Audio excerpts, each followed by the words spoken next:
तो आज का हमारा मौजू है चेस्ट पेन। चेस्ट पेन एक बहुत ही कॉमन रीज़न है और पेशेंट अक्सर फैमिली फिजिशियंस के पास आके रिपोर्ट करते हैं कि जी उन्हें सीने में दर्द है। और ये बाज़ औक़ात आपके लिए बड़ा चैलेंजिंग हो जाता है कि आप ऐसे पेशेंट को किस तरह ट्रीट करें, उसकी डिफरेंशियल डायग्नोसिस किस तरह बनाएं। और इसमें बाज़ औक़ात लाइफ थ्रेटनिंग किस्म की कंडीशंस भी आ सकती हैं और कभी कभी सिंपल एंजाइटी रिलेटेड फिनोमेनास भी आप देखते हैं, तो इसलिए इसको डायग्नोस करना बड़ा ज़रूरी है। इसमें एक्यूट कोरोनरी सिंड्रोम की पॉसिबिलिटी जहन में आ सकती है, जिसमें एसटी एलिवेशन मायोकार्डियल इन्फाक्शन है जिसे स्टेमी कहते हैं, STEMI, और non ST elevation myocardial infarction जिसे NSTEMI कहते हैं, NSTEMI, या इसमें अनस्टेबल एंजाइना के पेशेंट्स आपके पास आ सकते हैं। इन तीन चीज़ों की अहमियत चेस्ट पेन में ज़्यादा है, बाकी कॉजेज़ भी हम वन बाय वन डिस्कस करेंगे। सबसे अच्छी अप्रोच इसमें यह है कि आप पेशेंट को रैपिडली असेस करें और जितनी जल्दी आप उसकी ट्रीटमेंट कर सकेंगे उतनी ही जल्दी वो लाइफ थ्रेटनिंग कंडीशन से बाहर आ सकता है। और इसमें बहुत सी आपको इवैल्यूएशंस और मैनेजमेंट के स्टेप्स हैं जो अंडरलाइन कॉजेज़ के आपको देखना होते हैं और उसके मुताबिक इन पे अमल करना होता है। सिंपली ये कह देना कि MI नहीं है या मायोकार्डियल इन्फाक्शन नहीं है, ये काफ़ी नहीं होगा। इसकी पैथोफिजियोलॉजी क्या है कि चेस्ट में जो पेन होती है वो हार्ट से भी ओरिजिनेट कर सकती है, बड़े वेसल्स से भी ओरिजिनेट कर सकती है, लंग्स यानी फेफड़ों से, प्लूरा से, रिब्स से, शोल्डर से पेन ओरिजिनेट कर सकता है, मसल पेन हो सकती है, एसोफेगस का पेन हो सकता है, या पेट के ऊपर वाले हिस्से जिसे अपर एब्डोमेन कहते हैं वहाँ से पेन आ सकता है। बाज़ औक़ात पैनिक अटैक्स की वजह से भी सिर्फ पेशेंट को पेन महसूस हो सकता है, थायरोटॉक्सिकोसिस हो सकती है, या किसी दवा के इस्तेमाल से भी चेस्ट में पेन हो सकता है। सबसे पहले डिस्कस करते हैं एक्यूट कोरोनरी सिंड्रोम।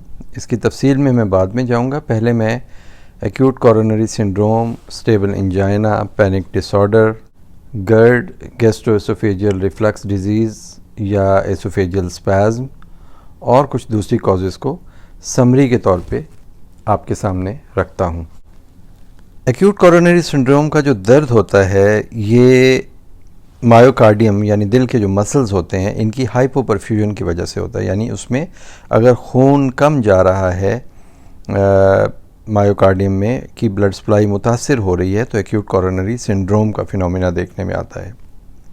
और ये किस वजह से होता है कि अगर हार्ट को जो ब्लड सप्लाई करती हैं कोरोनरी आर्टरीज़, अगर उनमें से कोई आर्टरी ब्लॉक हो जाए थ्रोम्बस के ज़रिए, कोई ऐसा एंडोथेलियम जो डिसरप्ट हुआ है और उसके ऊपर एक थ्रोम्बस बनना शुरू हो गया, यानी आर्टरी की जो इंटरनल लाइनिंग है अगर वो किसी वजह से डिसरप्ट हो चुकी है, डैमेज हो चुकी है, तो उसके ऊपर थ्रोम्बस और क्लॉट फॉर्मेशन होना शुरू हो जाती है और आहिस्ता आहिस्ता वहाँ पे प्लेटलेट एग्रीगेशन की वजह से वो आर्टरी जो है वो ब्लॉक हो जाती है। अगर हार्ट के मसल्स की परफ्यूजन को रिस्टोर ना किया जाए 3 से 6 घंटे के अंदर में, तो हार्ट के जो सेल्स होते हैं वो मरना शुरू हो जाते हैं और उनकी इंटीग्रिटी लूज़ होना शुरू हो जाती है और बहुत से जो कंटेंट्स हैं वहाँ से लीक होने के बाद वो ब्लड में शामिल होना शुरू हो जाते हैं। इन लीकिंग कंटेंट्स को ट्रोपोनिन्स कहते हैं, मायोग्लोबिन कहते हैं और क्रिएटिन काइनेज कहते हैं। तो ट्रोपोनिन्स, मायोग्लोबिन्स और क्रिएटिन काइनेज जो हैं ये ब्लड में शामिल होना शुरू हो जाते हैं और अगर इस्कीमिया परसिस्ट करे तो बाद में सेल डेथ हो जाती है और इस एक्यूट इस्कीमिया को मायोकार्डियल इन्फाक्शन कहते हैं। अनस्टेबल एंजाइना ये होता है कि अगर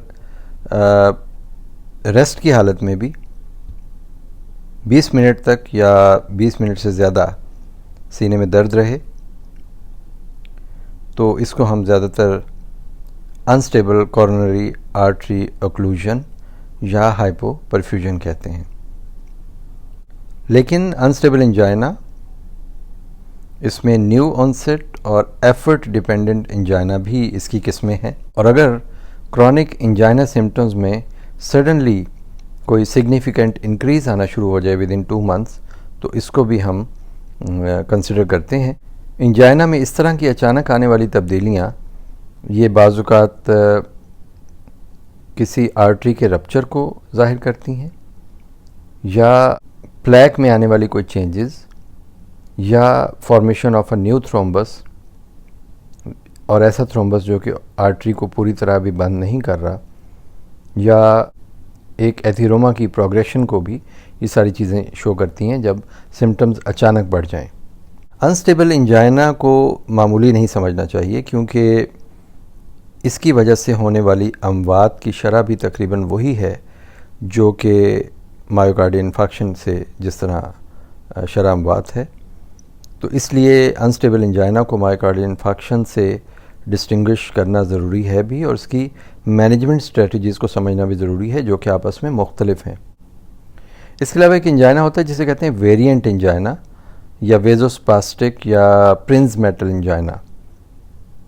ये उस वक्त होता है जब एक नॉर्मल कोरोनरी आर्टरी अचानक वो स्पाज़ में चली जाए, थोड़ी थोड़ी देर के बाद स्पास्टिक नर्विंग होना शुरू हो जाए उसकी।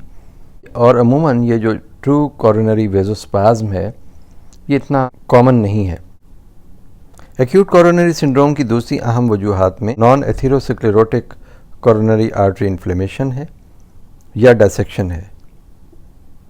इसके अलावा कुछ सिस्टेमिक कंडीशंस भी हो सकती हैं, और वैसी कंडीशंस हैं जिनमें बाज़-औक़ात ऑक्सीजन की डिलीवरी जो है हार्ट तक वो कम हो जाती है, जैसे कि सीवियर एनीमिया है, या हाइपोटेंशन है, या ऑक्सीजन की कंजम्पशन बढ़ना शुरू हो गई है। और वो किस में बढ़ती है, जैसे सेप्सिस है, थायरोटॉक्सिकोसिस है, ये चीज़ें भी बाज़-औक़ात इंजाइना का बायस बनती हैं। अगर pre existing coronary artery disease है तो ये इस्कीमिया का रिस्क बढ़ा देती है, इन तमाम चीज़ों की मौजूदगी में, जिनकी वजह से ऑक्सीजन कंजम्पशन जिस्म में ज़्यादा होना शुरू हो जाती है। स्टेबल इंजाइना क्या होता है? Stable angina chronic effort dependent angina होता है, और ऑक्सीजन की कमी की वजह से होता है, जब ऑक्सीजन मायोकार्डियम यानी दिल के मसल को कम मिलती है एक्सर्शन के दौरान। और ये किस वजह से होती है? क्योंकि ब्लड फ्लो जो है वो इम्पेयर होना शुरू हो जाता है, कॉर्नरी आर्टरी डिजीज़ हो, उसमें एथेरोस्क्लेरोटिक प्लैक्स बनना शुरू हो जाएं, तो ये स्टेबल इंजाइना करना शुरू कर देते हैं। इसकी वजह से सीने में एक डल किस्म की पेन होना शुरू हो जाती है, और इसके अलावा ईसीजी के ऊपर भी चेंजेस आना शुरू हो जाती हैं। ईसीजी चेंजेस के अलावा एकोकार्डियोग्राफी के ऊपर वॉल मोशन एब्नॉर्मलिटीज़ आती हैं, क्योंकि इस्कीमिक मसल्स जो होते हैं वो नॉर्मली कॉन्ट्रैक्ट नहीं करते। अब बात करते हैं पैनिक डिसऑर्डर्स की। जो पैनिक यानी खौफ से रिलेटेड चेस्ट पेन है, ये बहुत सीवियर भी हो सकता है, और बाज़ औक़ात इसकी वजह से एक्सटेंसिव या इन्वेसिव इंटरवेंशन करनी पड़ती है। अभी तक इसका मैकेनिज़्म मालूम नहीं है कि पैनिक डिसऑर्डर में चेस्ट पेन क्यों होता है। पैनिक अटैक अकेला भी हो सकता है, या दूसरे एंग्जाइटी डिसऑर्डर्स के साथ मिलकर भी ये पैनिक अटैक हो सकता है। जब हम पेशेंट्स को as a family physician refer करते हैं तो 30% लोग ऐसे होते हैं जो कि उनमें चेस्ट पेन के साथ हमारे पास आते हैं, लेकिन वो दरअसल पैनिक डिसऑर्डर के साथ प्रेजेंट कर रहे होते हैं। और कुछ उनमें से ऐसे भी होते हैं जो वाकई कॉर्नरी आर्टरी डिजीज़ के साथ पैनिक डिसऑर्डर के साथ प्रेजेंट करते हैं, तो ये और भी मुश्किल काम हो जाता है। फिर मैं मुख्तसरन आपको बताता हूँ गैस्ट्रोएसोफेजियल रिफ्लक्स डिजीज़ और एसोफेजियल स्पैज़म के बारे में। GERD, GERD, जितने भी एडल्ट पॉपुलेशन है इसमें से 10% लोग ऐसे हैं जिनको रेगुलर GERD का जो है वो सिम्टम्स सामने आती हैं। उनमें से कुछ लोग ऐसे हैं जो कि मेडिकल अटेंशन लेते हैं, डॉक्टर्स के पास आते हैं। GERD रिलेटेड जो चेस्ट पेन है ये एसोफेजियल म्यूकोजा की वजह से भी, के इरिटेशन की वजह से भी हो सकती है, और एसोफेगस के स्पैज़म की वजह से भी ये पेन हो सकता है, और बिल्कुल ये दिल के दर्द की तरह महसूस होता है।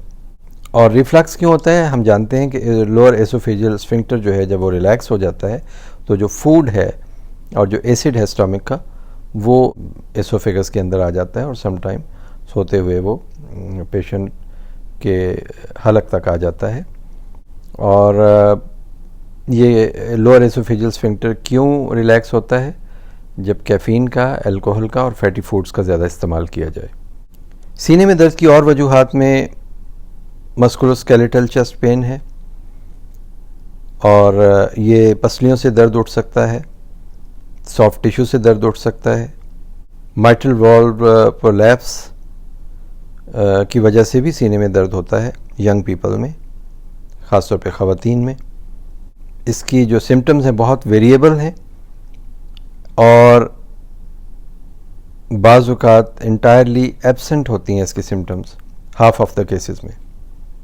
जो प्लूरेटिक पेन है किसी सोजिश की वजह से यानी इन्फ्लेमेशन की वजह से भी हो सकता है या किसी न्यूप्लाज्म की वजह से भी हो सकता है। स्पॉन्टेनियस न्यूमोथोरैक्स एक अनकॉमन कॉज है चेस्ट पेन की, और इसमें अगर आप बहुत शदीद एक्सरसाइज कर रहे हों तो मर्दों को 20 साल से पहले की उम्र में ये हो सकता है।